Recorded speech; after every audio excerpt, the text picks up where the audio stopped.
السلام علیکم۔ مجاہد فرساد۔ سابقہ لیکچر میں ہم نے اسم کی معنوں کے لحاظ سے اقسام بیان کی تھیں۔ اسم کی معنوں کے لحاظ سے دو قسمیں ہیں، اسم معرفہ اور اسم نکرہ۔ سابقہ لیکچر میں ہم اسم معرفہ کی اقسام پر بات کر چکے ہیں، آج ہم اسم نکرہ کی اقسام پر بات کرتے ہیں۔ اسم نکرہ کیا ہے؟ اسم نکرہ وہ اسم ہے جس میں کوئی خصوصیت نہیں ہوتی، بلکہ وہ کسی عام شخص، چیز یا جگہ کا نام ہوتا ہے۔ اسم نکرہ کی 10 اقسام ہیں: اسم ذات، اسم کنایہ، اسم استفہام، اسم صفت۔ یہاں یہ یاد رکھیں کہ یہ لفظ صفت ہے، صفت نہیں ہے، یعنی اس کا تلفظ صفت ہے۔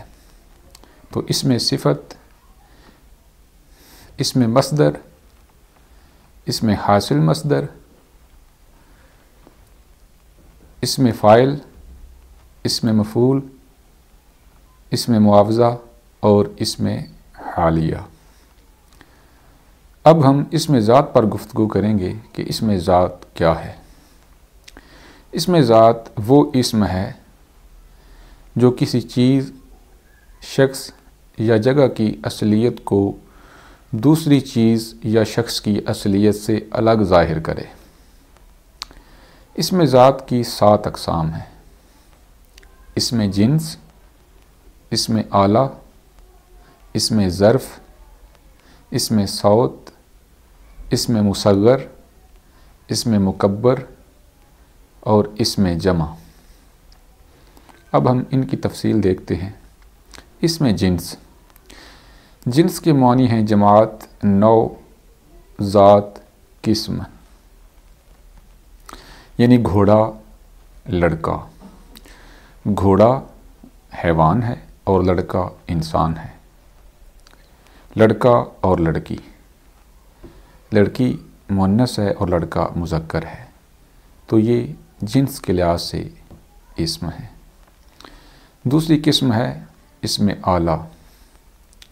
اسم آلہ وہ اسم ہے جو اوزار اور ہتھیار کے معنوں میں استعمال ہوتا ہے، مثلا تلوار، چاقو، چھری وغیرہ۔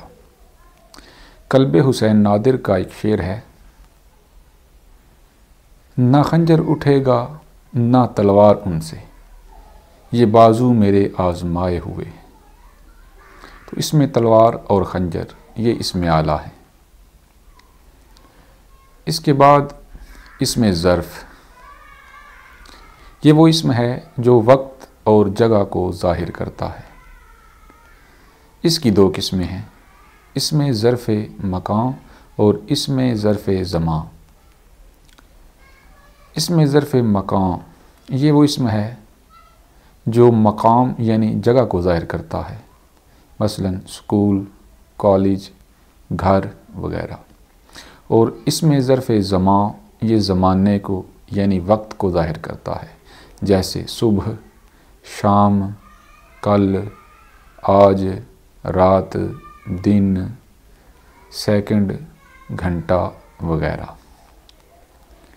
اس کے بعد ہے اسم صوت۔ یہ اسم ذات کی وہ قسم ہے جس میں کسی جاندار اور بے جان کی آواز ظاہر ہوتی ہے، مثلا کوے کی کائیں کائیں اور بارش کی چھم چھم۔ اس کے بعد اسم کی وہ قسم آتی ہے جو مصغر اور مکبر کے لحاظ سے آپس میں مقابلے میں آتی ہیں۔ پہلے ہے مصغر۔ مصغر کا دوسرا نام اسم تصغیر بھی ہے۔ اس میں چھوٹائی کے معنی پائے جاتے ہیں، مثلا صندوق سے صندوقچی، مشق سے مشکیزہ وغیرہ۔ اس میں مکبر اسم مصغر کا متضاد ہے اور اس میں بڑائی کے معنی پائے جاتے ہیں، مثلا بات سے بتنگڑ، کار سے شاہکار، توت سے شہتوت وغیرہ۔ اسم ذات کی آخری اور 7ویں قسم ہے اسم جمع۔ اس میں مختلف چیزوں کو جمع کر کے ایک نام دیا جاتا ہے اور وہی بولا جاتا ہے، جیسے گلدستہ۔ عام طور پر پھولوں کا گلدستہ بولا جاتا ہے، جو درست نہیں، اس میں پھول اور گل کی تکرار ہے جو درست نہیں۔ جیسے ماہ رمضان کا مہینہ، اب یہ بھی درست نہیں، اس میں یا تو ہونا چاہیے ماہ رمضان یا پھر رمضان کا مہینہ۔ اسی طرح سنگ مرمر کا پتھر، یا تو سنگ مرمر کہیں یا پھر مرمر کا پتھر۔ تو اسی طرح یا صرف گلدستہ کہنا چاہیے یا پھر پھولوں کا دستہ۔ تو یہ مثال ہے اس میں جمع کی، اونٹوں کی قطار، پھولوں کا دستہ وغیرہ۔ تو آج ہم نے اس میں نکرہ کی 10 اقسام کے نام اور ان میں سے جو پہلی قسم ہے اسم ذات، اس کی آگے 7 اقسام اور ان کی تفصیل یہ ہم نے پڑھی۔ انشاءاللہ اگلے لیکچر میں ہم اسم ذات کی باقی 9 اقسام کی وضاحت کریں گے۔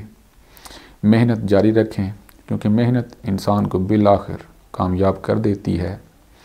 بقول الطاف سینحالی، مشقت کی ذلت جنہوں نے اٹھائی، جہاں میں ملی ان کو آخر بڑائی، بغیر اس کے ہرگز کسی نے نہ پائی، نہ عزت نہ شہرت نہ فرما روائی۔ بہت شکریہ۔